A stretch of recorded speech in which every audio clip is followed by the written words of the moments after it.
Hello friends, இன்றைக்கி செய்ய போகிறது ஒரு சுலபமான ஸ்வீட் வகை.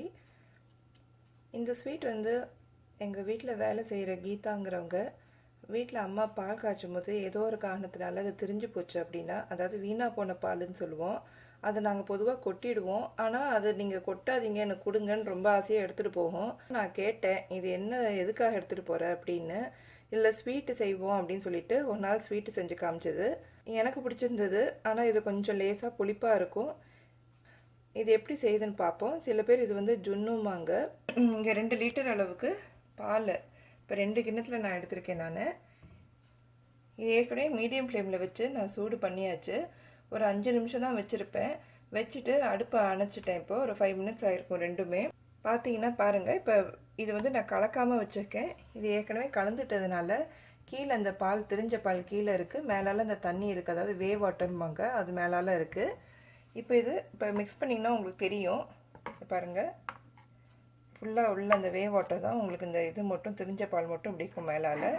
இது என்ன பண்ணுங்கள், ஒரு துணியில் சீஸ் கிளாத் இல்லாட்டி ஏதாவது வெள்ளை துணியில் நல்லா ஃபில்டர் பண்ணிடணும் இது.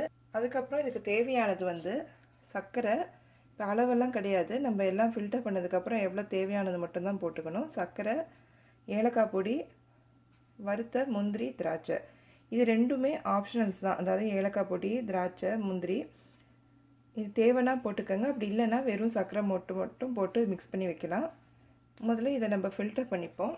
இப்போ பாருங்கள், இந்த தண்ணியை இந்த மாதிரி துணியில் கிண்ணத்தில் வச்சுட்டு அதை அப்படியே ஃபில்டர் பண்ணிக்கோங்க.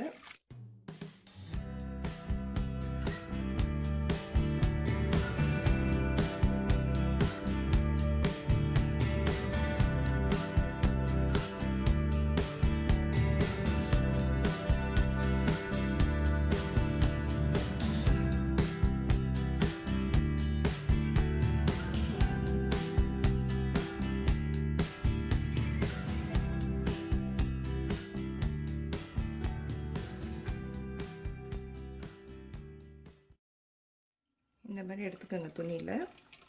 இது நம்ம யூஸ்வலாக பன்னீர் செய்வோம், வீட்லேயே செய்கிற பன்னீர் இந்த ப்ராசஸ் தான்.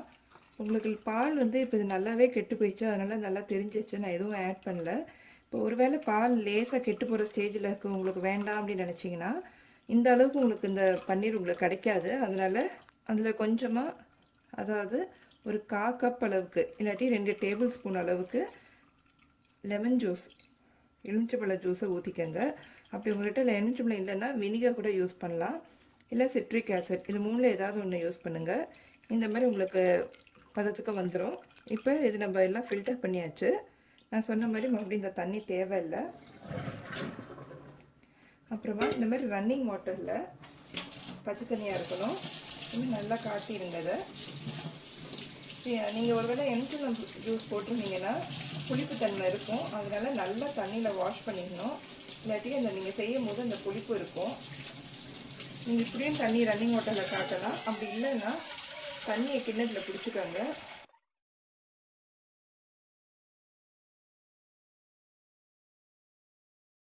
இந்த மாதிரி ஒரு 2-3 தடவை செஞ்சுக்கோங்க. இப்போ இது 3 தடவை நான் அந்த மாதிரி தண்ணியில் கழுவிட்டேன். இப்போ இந்த மாதிரி தண்ணியை நல்லா இப்படி புழிஞ்சிடுங்க.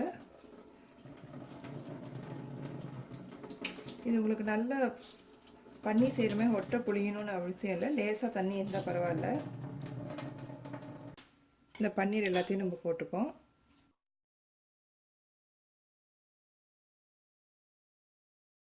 இப்போ இது சுத்தமாக அங்கே பாருங்கள், இந்த அளவு வந்திருக்கு.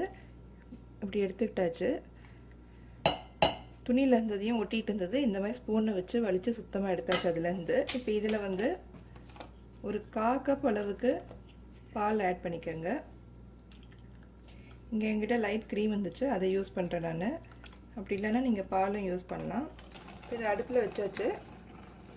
இந்த கன்சிஸ்டன்சியை பாருங்கள். பால் நீங்கள் ஆட் பண்ணிக்கிறது இந்த மாதிரி கொஞ்சம் தளராக இருக்கணும். இது ஒன்றும் பண்ண வேண்டாம். இதை அப்படியே நீங்கள் நடுப்புற அடிக்கடி ஸ்பூனெல்லாம் இந்த மாதிரி மிக்ஸ் பண்ணிகிட்டே இருங்க. பாருங்கள், தண்ணி ஓரளவுக்கு வத்திருச்சு இதில். அதாவது நம்ம பால் ஊற்றுனது அதில் இருக்க மாய்ஸ்ட் கண்டென்ட் இது ஓரளவுக்கு வத்திருக்கு.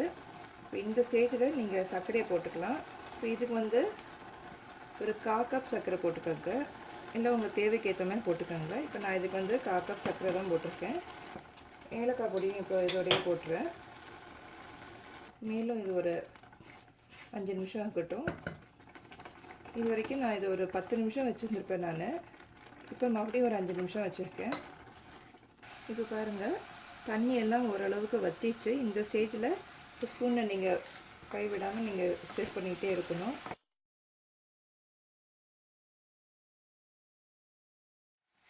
தேவைப்பட்டதுன்னா இப்போ இந்த ஸ்டேஜில் ஒரு டீஸ்பூன் நெய் போடலாம் நீங்கள்.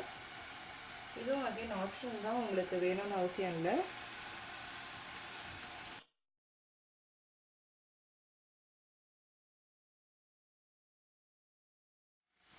கடைசியாக முந்திரி திராட்சை இதையும் போட்டுக்கலாம்.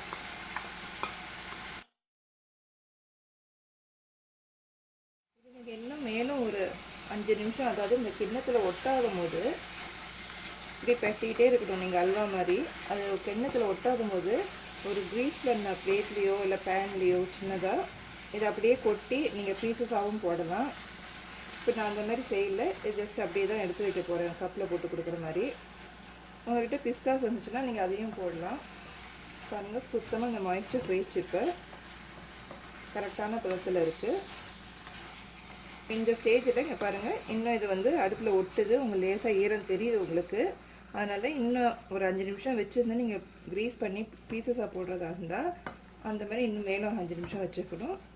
இப்போ இந்த ஸ்டேஜில் நான் ஸ்டவ் ஆஃப் பண்ணிட போகிறேன். இப்போ இது ரெடி.